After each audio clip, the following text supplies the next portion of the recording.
Anak mendidik anak kita tetap menjadikan anak kita itu selalu fitrah. Nomor satu, ada 3 pendidikan. Yang pertama, didik anak kita dengan ilmu syar'i. Yang kedua, didik anak kita dengan ilmu profesi. Yang ketiga, didik anak kita dengan ilmu bela diri. Jadi ada 3. 1 ilmu syar'i, 2 didik anak kita dengan ilmu profesi, yang ketiga didik anak kita dengan ilmu bela diri. Yang pertama ilmu syar'i adalah ilmu agama, di mana Allah Subhanahu wa taala telah memberikan caranya agar anak kita itu selalu sesuai dengan agama Islam kita. Makanya di dalam Quran sebutkan wa ma khalaqul jinna wal insa illa liya'budun, kata Allah. Tidak aku ciptakan jin dan manusia kecuali untuk menyembah kepadaku. Itu berarti apa? Kita sebagai orang tua harus pertama sebagai seorang bapak harus bapak, karena besoknya bertanggung jawab di hadapan Allah tentang ketauhidan anak kita, keimanan anak kita, ketakwaan anak kita. Pertama besoknya bertanggung jawab bapak. Jadi dalam keluarga ada ibu sama bapak, ada bapak sama ibu. Maka proses assembling pertama pada waktu kita itu menikah, itu Allah sudah memberikan caranya, bahwa saya laki-laki yang soleh untuk perempuan yang soleh, perempuan yang soleh untuk laki-laki yang soleh, kemudian laki-laki yang salah untuk perempuan yang salah, perempuan yang salah untuk laki-laki yang salah, dalam Quran surat An-Nur. Tapi syaratnya nikah harus itu dulu. Tapi rata-rata banyak orang yang menyalahi aturan-aturan Allah. Wis cetha nek arep duwe bojo pada waktu ta'aruf. Ini rata-rata sekarang ini yang banyak gagal dalam membina rumah tangga itu lewatnya tidak melalui ta'aruf, tidak ta'arufan yang melalui pacaran. Jadi pertama pembinaan itu dari awal dulu sebelum terjadinya anak.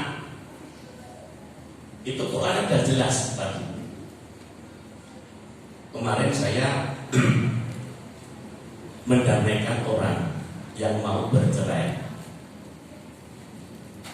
Kasusnya semuanya sama. Apa? Tidak sholat. Saya tanya, ibu, suami ibu sholat betul? Agamanya gimana? Oh, suami saya tidak pernah sholat, Ustaz. Lah dulu pada waktu mau menikah, apakah tidak ada ta'aruf? Oh tidak Pak Ustaz, dulu saya itu pacaran sampai 3 tahun, kemudian menikah. Tahu nggak kalau itu belum tidak sholat? Tahu Pak Ustaz, agamanya dia itu kurang pintar Pak Ustaz. Nah kok diteruskan, lah ganteng, lah tampan.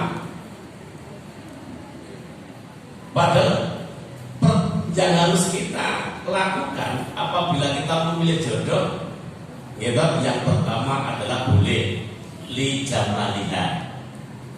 Golek bojo kuwi ora kudu karo sing elek karo sing ayu oleh. Rumah dino li jamaliha. Nek ora iso pandai apa? Lima liha. Apa? Harta bendanya. Orang kudu karo wong melarat, karo wong sugih ya itu. Nek orang itu nomor 3. Lina sabiha. Orang kudu karo keturunannya tukang becak, karo keturunan menteri presiden ya oleh. Iki Pak Ustaz dikarepe niku. Tetapi apa? Yang paling penting adalah lidiniha, agamanya. Ternyata saya katakan seperti itu, jenengan dulu cuma melihat tampannya, tampan yang orang iman. lebih baik watake, lebih baik wajah preman tapi hati beriman daripada wajahnya tampan tapi kurang iman.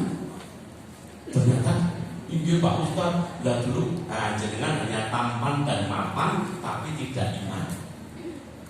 Wes ganteng delalae nyun sewu ya jabatannya lumayan. Ternyata apa? Hartanya banyak tanpa iman, ternyata keluarganya berantakan. Nah sekarang permasalahannya apa? Pak Ustaz, ada pihak ketiga. Pihak ketiga itu apa? Pihak ketiga nopo? Suami saya itu Pak Ustaz, karena kemarin sorenya di LC apa tuh? Nanti ku LC Skokairo ya. Laishan gitu. Itu Pak yang ini penyanyi Pak. Masya Allah. Terus nah sekarang itu Pak, suami saya itu sama keluarga, sama saya, sama anak-anak seperti tidak pernah memperhatikan, dan dia setiap hari di tempat itu Pak. Terus saya bilang cuma pripun carane ben kula saged apik meleh ben suami saya itu bisa meninggalkan itu buat pada dukun. Gimana? Nah, kalau secara agama dengan satu perbaiki dulu agama ini. Nomor dua, memang harus dengan cara kembali kepada Allah. Yaitu apa? Jenengan diruqyah. Kemudian suami jenengan diruqyah, kemudian datang kepada saya hanya bisa menasihati. Ternyata betul Pak. Begitu kula ruqyah, saya nasihati, baru saya bacakan Al-Fatihah kulhu anas falak, bapaknya langsung wah. Ternyata orang yang tidak pernah sholat, tidak pernah mengerjakan sembahyang, bahkan tidak pernah puasa, bapak itu kemudian kerjanya bekerja seorang satpam negara itu polisi, semua termakor polisi. Ternyata apa? Tergoda.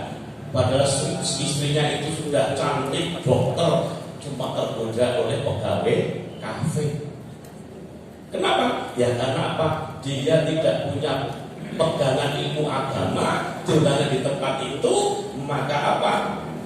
Ada 4 menurut Rasulullah yang tidak akan tersentuh api neraka.